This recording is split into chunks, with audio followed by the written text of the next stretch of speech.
Hello viewers, welcome to 3R classes. घटना चक्र current affairs आई दृष्टि को अपने वीडियो में हम कवर कर रहे थे। इससे पहले हम लोग इसके 5 पार्ट तक कवर कर चुके हैं। आज हमारा 6ठा पार्ट होगा, उसको कंप्लीट करेंगे। चलिए शुरू करते हैं अपनी क्लास को बिना टाइम वेस्ट किए हुए। क्लास शुरू करने से पहले गाइस आप लोगों से रिक्वेस्ट है, अगर वीडियो पसंद आए तो लाइक एंड शेयर कर दीजिएगा। चैनल पर नए हैं तो प्लीज़ सब्सक्राइब करिएगा। चलिए शुरू करेंगे और वीडियो को पूरा देखिएगा, जिससे आपको पूरा कनेक्टिविटी बनी रहे शुरू से लेकर अंत तक। शुरू करेंगे गति शक्ति विश्वविद्यालय। मैंने जो भी इम्पोर्टेंट है इसको पहले से अंडरलाइन करके रखा, जो इम्पोर्टेंट हम लोग वही पढ़ेंगे। गति शक्ति विश्वविद्यालय 8 अगस्त 2022 को राज्यसभा के द्वारा केंद्रीय विश्वविद्यालय संशोधन विधेयक पारित कर दिया गया। ये पूछा जाता है राज्यसभा ने इसको कब पारित किया, तो 8 अगस्त 2022 को किया था। लोकसभा ने इसको 3 अगस्त 2022 को पारित किया। लोकसभा ने कब पारित किया है इसको? 3 अगस्त में किया है, जबकि राज्यसभा ने किया था 8 अगस्त 2022 को, और राष्ट्रपति की सहमति इसको मिल गई है 16 अगस्त 2022 में। आगे बात करेंगे, ये अधिनियम भारत में केंद्रीय विश्वविद्यालय गति शक्ति विश्वविद्यालय की स्थापना का प्रावधान करता है, और वर्ष 2022 का ये अधिनियम केंद्रीय विश्वविद्यालय अधिनियम 2009 में संशोधन करता है। इसकी शुरुआत या इसका प्रावधान कहाँ पर किया गया है? वडोदरा गुजरात को गति शक्ति विश्वविद्यालय में परिवर्तित किए जाने के इसमें प्रावधान किए गए हैं। इस विश्वविद्यालय का जो विस्तार है वो संपूर्ण भारत में किया जाएगा। साथ ही ये विश्वविद्यालय भारत से बाहर भी अपने केंद्र स्थापित कर सकता है। गति शक्ति विश्वविद्यालय केंद्र सरकार के द्वारा रेल मंत्रालय के माध्यम से प्रायोजित एवं निबंधित है। यह भी इम्पोर्टेंट है, किसके द्वारा? केंद्र सरकार के द्वारा रेल मंत्रालय के माध्यम से ये निबंधित है या प्रायोजित है। भारत का पहला विश्वविद्यालय है जिस पर यह परिवहन संबंधित शिक्षा, बहुविषयक अनुसंधान तथा प्रशिक्षण पर केंद्रित भारत का ये पहला विश्वविद्यालय है। आगे मूव करेंगे डियर। जगदीप धनखड़ भारत के नए उपराष्ट्रपति बने हैं। 6 अगस्त 2022 को 16वें उपराष्ट्रपति चुनाव हमारे यहाँ पर संपन्न हुए, और 16वें उपराष्ट्रपति निर्वाचन हेतु जो निर्वाचक मंडल था उसमें शामिल कौन कौन सदस्य थे? राज्यसभा से आए थे 233 निर्वाचित सदस्य, राज्यसभा के 12 मनोनीत। जब उपराष्ट्रपति का चुनाव होता है तो याद रखिएगा इसमें निर्वाचित और मनोनीत दोनों सदस्य होते हैं, जबकि राष्ट्रपति के चुनाव में ऐसा नहीं होता है। लोकसभा के 543 निर्वाचित सदस्य थे। दोनों सदनों को मिलाकर बने निर्वाचक मंडल में कुल सदस्य थे 788। तो ये इंपॉर्टेंट बात है कि निर्वाचित और मनोनीत सदस्य दोनों ही उपराष्ट्रपति के चुनाव में भाग लेते हैं। 16वें उपराष्ट्रपति जगदीप धनखड़ को विजय घोषित किया गया है, और जगदीप धनखड़ भारत के व्यक्ति के रूप में व्यक्ति के क्रम में ये 14वें उपराष्ट्रपति चुने गए हैं। चुनाव परिणाम की घोषणा लोकसभा के जो महासचिव तथा चुनाव के लिए नियुक्त जो रिटर्निंग ऑफिसर थे उत्पल कुमार सिंह, उनके द्वारा की गई थी। उल्लेखनीय है कि उपराष्ट्रपति के चुनाव में राजग गठबंधन ने जगदीप धनखड़ को अपना उम्मीदवार बनाया था, जबकि संयुक्त विपक्ष के जो नेता थे वो भारतीय राष्ट्रीय कांग्रेस की मार्गरेट अल्वा को उम्मीदवार बनाया गया था। ये भी याद रखिएगा कि जब ये जगदीप धनखड़ उपराष्ट्रपति बनने से पहले ये पश्चिम बंगाल के राज्यपाल भी रह चुके हैं। 11 अगस्त 2022 को जगदीप धनखड़ ने भारत के 14वें उपराष्ट्रपति की शपथ ली है। कब? 11 अगस्त 2022 में। इनका संक्षिप्त परिचय देख लेते हैं, इससे सवाल ज़रूर बन सकता है। जन्म हुआ था इनका 18 मई 1951 को। कहाँ पर? झुंझुनू जिला, राजस्थान में। 1989 में झुंझुनू लोकसभा सीट को नवी लोकसभा का ये चुनाव जीते थे, और 1990 में केंद्रीय संसदीय कार्य राज्य मंत्री भी ये बने।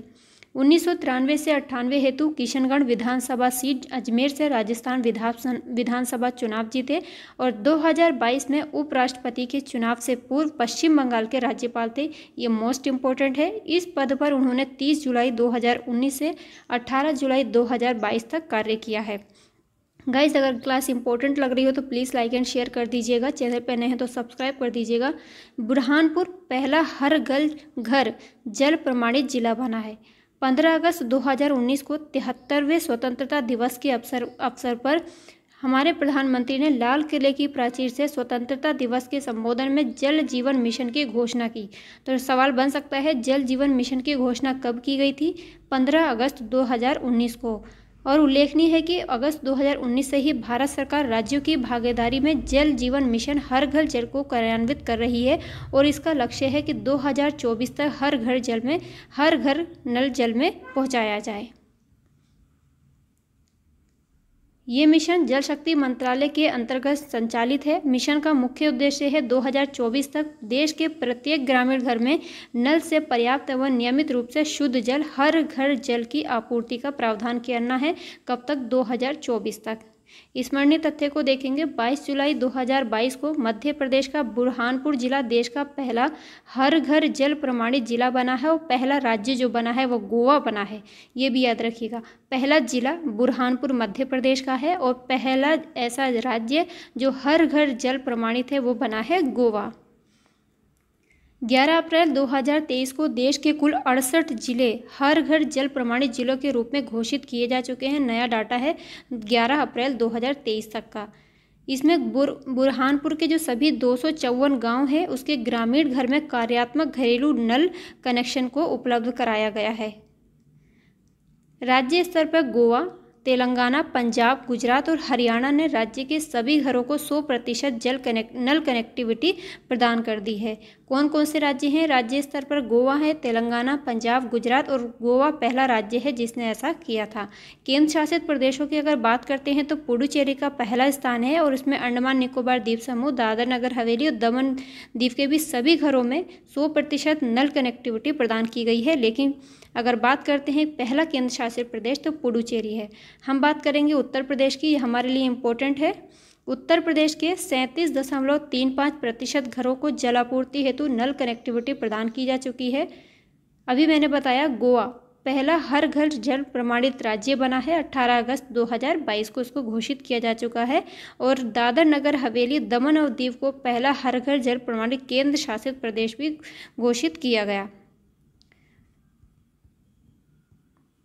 आगे बात करेंगे भारत नवाचार सूचकांक 2021 मोस्ट इंपॉर्टेंट है, इसको नोट करिएगा ज़रूर, इसमें से क्वेश्चन बनेगा क्योंकि जो भी नीति आयोग का सूचकांक हो या रिपोर्ट हो उससे तो क्वेश्चन आना ही आना है। नीति आयोग ने अक्टूबर 2019 में भारत नवाचार सूचकांक के प्रथम संस्करण को लॉन्च किया था। पहला संस्करण कब लॉन्च किया? अक्टूबर 2019 में। इस सूचकांक को निम्न 2 मुख्य आयामों के अंतर्गत सूचीबद्ध किया गया है। इनेबलर्स के अंतर्गत 5 स्तंभ शामिल हैं जिसमें है मानव पूंजी, निवेश, ज्ञानकर्मी, व्यापारिक परिवेश, सुरक्षा एवं विधिक परिवेश। प्रदर्शन में 2 स्तंभ दिए गए हैं, ज्ञान निर्गत और ज्ञान प्रसार। तो इस तरह से 7 स्तंभों में कुल 66 अंकों पर ये आधारित है और 2021 की फ्रेमवर्क संयोजन में कुल 66 संकेतक के तहत 50 एवं परफॉर्मेंस के तहत 16 संकेतक इसमें शामिल हैं। बात करेंगे 21 जुलाई 2022 को नीति आयोग के द्वारा भारत नवाचार सूचकांक 2021 जारी किया गया और ये इसका तीसरा संस्करण है। इस रिपोर्ट को तैयार करने में गुड़गांव यानी गुरुग्राम स्थित इंस्टीट्यूट फॉर कॉम्पिटिटिवनेस ज्ञान भागीदारी के रूप में शामिल रहा और इस सभी राज्यों में और केंद्र शासित प्रदेशों में इसको शामिल किया गया है। राज्यों और केंद्र शासित प्रदेशों को पुनः 3 श्रेणियों में विभक्त किया गया है। बड़े राज्य हैं, उत्तर पूर्वी पहाड़ी राज्य, केंद्र शासित प्रदेश और शहरी राज्य। ये इम्पोर्टेंट आपके लिए डाटा बन जाएगा। गोवा को एक राज्य होने के बावजूद भी उसके छोटे आकार के कारण केंद्र शासित प्रदेशों और शहरी राज्यों की श्रेणी में वर्गीकृत किया गया है, ये ध्यान रखिएगा। या बात करेंगे, इसमें पहला स्थान मिला है बड़े राज्यों में कर्नाटक को और इसमें छत्तीसगढ़ अंतिमवें स्थान पर रहा है। पहले स्थान किसका है? कर्नाटक का और अंतिम स्थान है छत्तीसगढ़ का। बात करेंगे उत्तर पूर्वी पहाड़ी राज्यों की तो इसमें पहले स्थान पर है मणिपुर और अंतिम स्थान पर रहा है नागालैंड। बड़े राज्यों में पहले स्थान पर कर्नाटक और अंतिम स्थान पर है छत्तीसगढ़। गाइस ये डाटा बहुत इंपॉर्टेंट है। नीति आयोग का कोई भी रिपोर्ट जारी करता है या सूचकांक देता है तो इससे क्वेश्चन बनता ही है, नोट कर लीजिएगा। पहले स्थान पर कर्नाटक, अंतिम स्थान पर छत्तीसगढ़ बड़े राज्यों की श्रेणी में। उत्तर पूर्वी पहाड़ी राज्यों में मणिपुर पहले स्थान पर है और नागालैंड अंतिमवें स्थान पर है यानी 10वें स्थान पर। केंद्र शासित प्रदेशों की बात करते हैं तो चंडीगढ़ को पहला स्थान प्राप्त हुआ है और लद्दाख को इसमें अंतिम स्थान प्राप्त किया हुआ है। इंडेक्स के माध्यम से देखेंगे, बड़े राज्यों की श्रेणी में 5 राज्य हैं। कर्नाटक पहले स्थान पर, तेलंगाना दूसरे स्थान पर, हरियाणा तीसरे स्थान पर। इन तीनों को एकदम रट लीजिए, चबा लीजिए, इससे क्वेश्चन बनेगा ही बनेगा। इसमें आपको एक मिलाने की नहीं दे देगा। पहले स्थान पर, दूसरे स्थान पर, तीसरे स्थान पर कौन है? तो पहले स्थान पर कर्नाटक, दूसरे पर तेलंगाना, तीसरे पर हरियाणा, चौथवें स्थान पर है महाराष्ट्र और 5वें पर है तमिलनाडु। उत्तर पूर्वी पहाड़ी राज्यों की बात करेंगे तो पहले स्थान पर मणिपुर, दूसरे स्थान पर उत्तराखंड और तीसरे स्थान पर है मेघालय। केंद्र शासित प्रदेशों में पहले स्थान पर चंडीगढ़ है, दूसरे स्थान पर दिल्ली और तीसरे स्थान पर अंडमान निकोबार द्वीप समूह है। ये भी बहुत इंपॉर्टेंट है। आगे मूव करेंगे।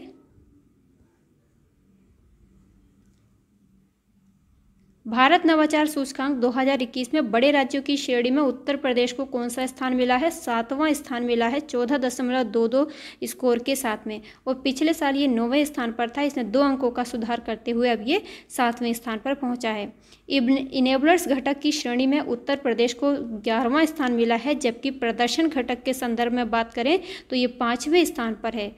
उत्तर प्रदेश का प्रति व्यक्ति जो सकल राज्य घरेलू उत्पाद है, ये जिसको हम GSDP कहते हैं, 51,255 रुपये 2019-20 के अनुसार है।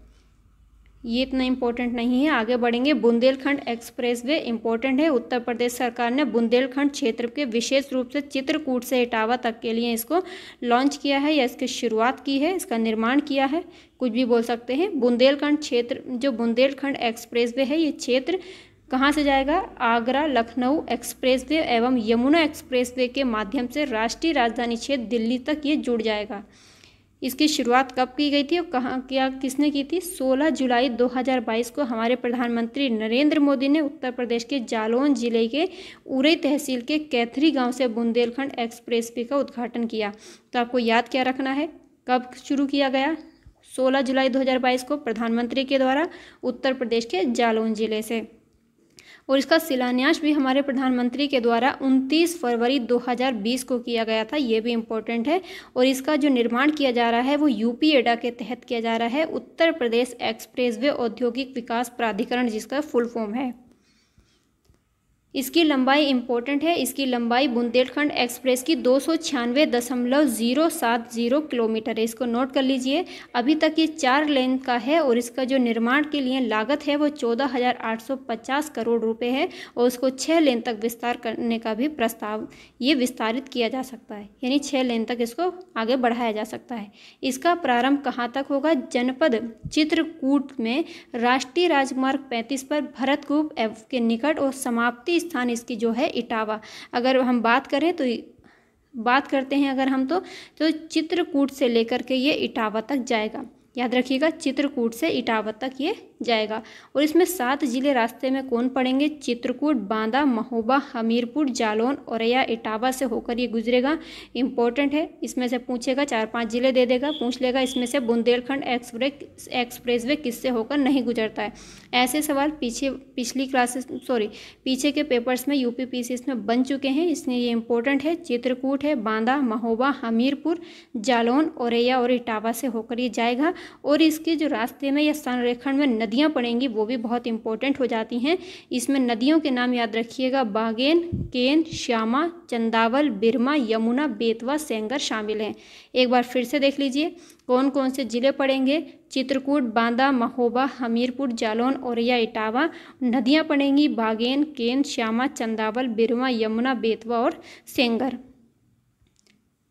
NIRF इंडिया रैंकिंग्स 2022 की अगर बात करते हैं तो इसकी शुरुआत 29 सितंबर 2015 को की गई थी, और इसका पहला संस्करण था जो 2016 में जारी किया गया था, और इस बार इसका 7वां संस्करण है जिसको जारी किया गया है।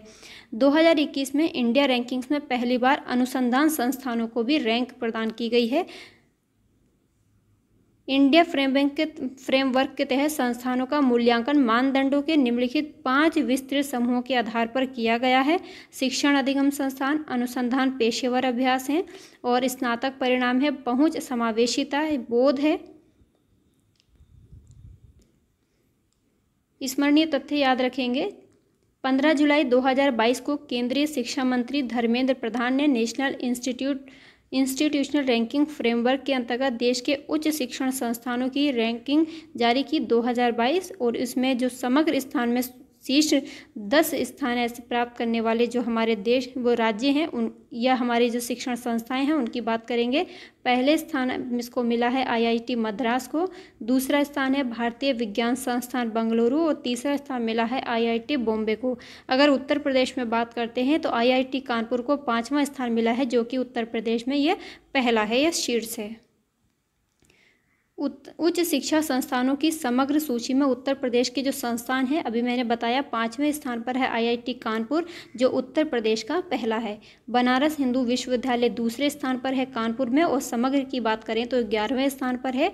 और 19वां स्थान मिला है अलीगढ़ मुस्लिम यूनिवर्सिटी को, और 29वां स्थान मिला है आईआईटी बीएचयू को। तो अब याद रखिएगा, आईआईटी कानपुर इंपॉर्टेंट है, ये पहले स्थान पर है उत्तर प्रदेश में, और समग्र की बात करेंगे तो 5वें स्थान पर है।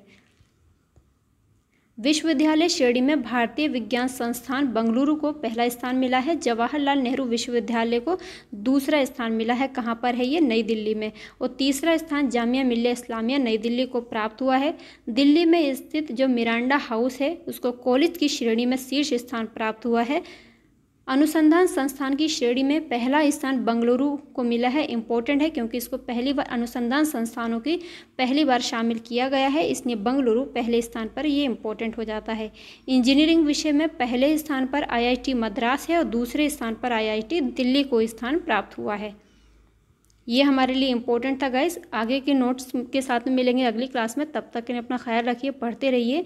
जितने भी इम्पोर्टेंट है वो मैंने इसके नीचे अंडरलाइन कर दिया है, आप लोग पढ़ लीजिएगा। अगर आपको पीडीएफ चाहिए तो बोल दीजिएगा, वो भी दे देंगे। अपना ख्याल रखिए, बार बार रिविज़न करिए, इससे एग्ज़ाम में क्वेश्चन ज़रूर आपको मिलेंगे, आपके लिए बहुत ही बेनिफिट उनको मिलने वाला है। अपना ख्याल रखिए, पढ़ते रहिए, बाय।